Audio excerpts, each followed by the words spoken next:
देखो, एक बात हमेशा याद रखो। अच्छा, एक्सरसाइज क्या होता है? एक्सरसाइज क्या होता है? क्या गए डंबल उठा लिया, पुशअप मार लिया, दैट इज एक्सरसाइज? नहीं। एक्सरसाइज एक्चुअली क्या है कि आपकी बॉडी के जिस पार्ट को आपको मजबूत करना है, समझो इस बात को, बॉडी के जिस पार्ट को मजबूत करना है उसको इतना थका देना है, उसको इतना परेशान कर देना है कि वो मजबूत होने के लिए मजबूर हो जाए। जैसे आपको ट्राइसेप बनाना है, बाइसेप बनाना है, तो क्या करोगे? ट्राइसेप और बाइसेप वाला एक्सरसाइज करके उसको इतना थका दोगे, इतना थका दोगे ना, इतना कष्ट दोगे उसको कि वो अपने आप को मजबूत कर लेगा आगे के कष्ट से बचने के लिए।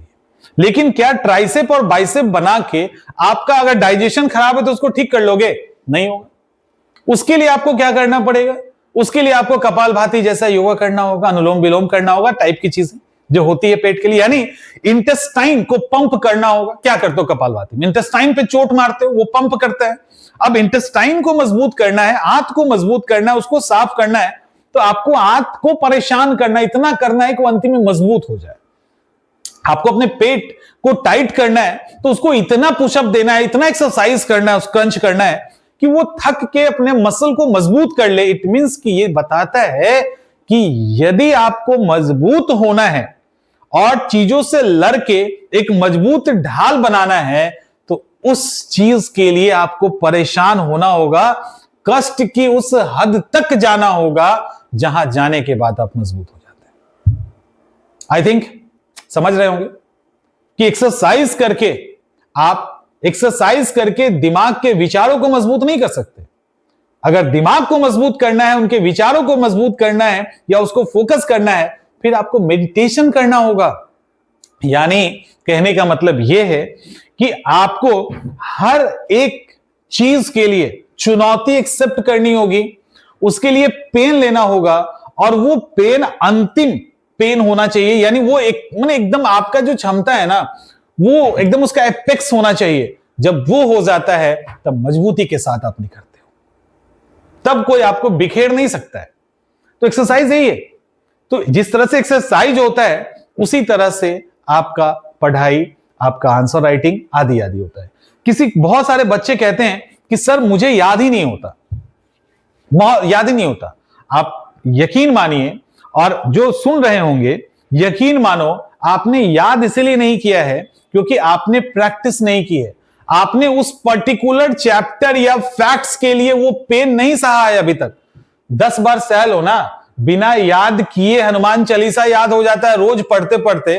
तुमको किताब याद नहीं होगा, तुमको किताबों का फैक्ट्स याद नहीं होगा, ऐसा हो सकता है क्या?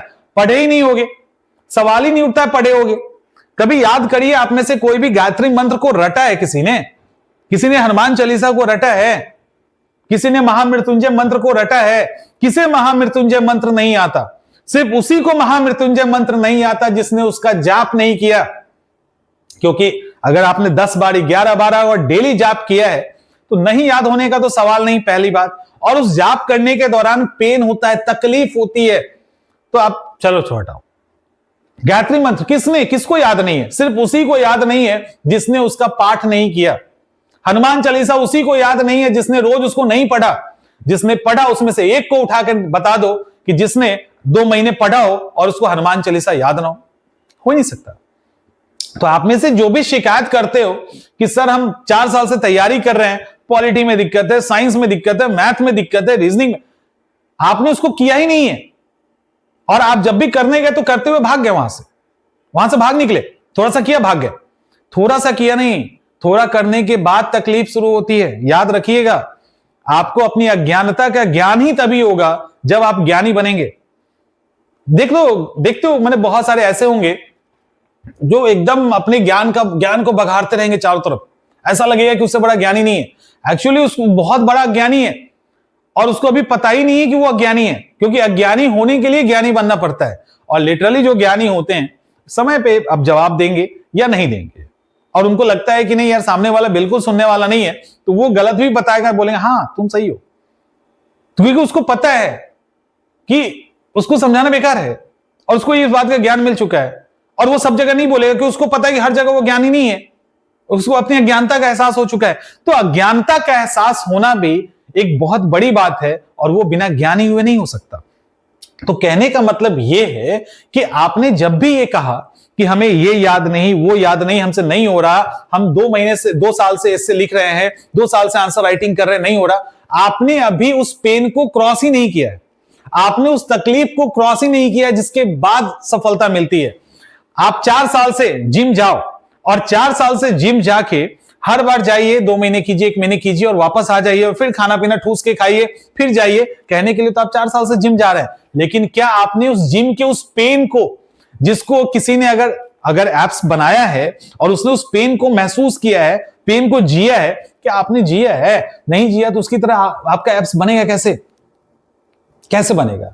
आप 50 बार 99 डिग्री पे पानी को बॉयल कीजिए, कभी उसका भाप बनेगा? नहीं बनेगा। आप कहोगे हमने तो 10 घंटे से हम बॉयल कर रहे हैं, हर बार 99 पे रुक जा रहे हो। आपको वो 100 क्रॉस करना ही पड़ेगा, हर हाल में क्रॉस करना पड़ेगा। तो दर्द के लिए तैयार रहिए। आपको अगर सफलता चाहिए तो उस पेन के लिए तैयार होना होगा। आपको अच्छी बॉडी चाहिए तो उस पेन के लिए तैयार होना होगा। आपको यदि हर अपने सब्जेक्ट पे कमांड चाहिए तो उस पेन के लिए तैयार होना होगा। सफलता बिना दर्द के नहीं आता है। सफलता तकलीफ के उस उच्चतम सीमा के बाद ही मिलेगा। लगेगा कि बस अब टूट ही रहे हैं, और अगर वहां टिक गए ना, सफल हो जाओगे।